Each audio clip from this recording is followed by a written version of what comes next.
আহা হা হা, কষা মুরগির মাংস আর গরম গরম ভাত, ব্যাস আর কি চাই দুপুরবেলা। আমার আজকের চিকেন রেসিপিটা না দেখতে হয়েছে একদম গোলবাড়ির কষা মুরগির মাংসর মতো, কিন্তু প্রসেসটা একদমই আলাদা।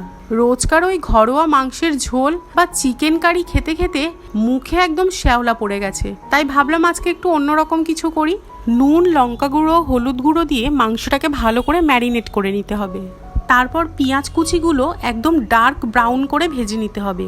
এই পেঁয়াজ ভাজার ওপরেই কিন্তু মাংসের কালারটা ডিপেন্ড করবে। তারপর সেই তেলেই ভেজে নেবো ম্যারিনেট করা মাংসগুলো।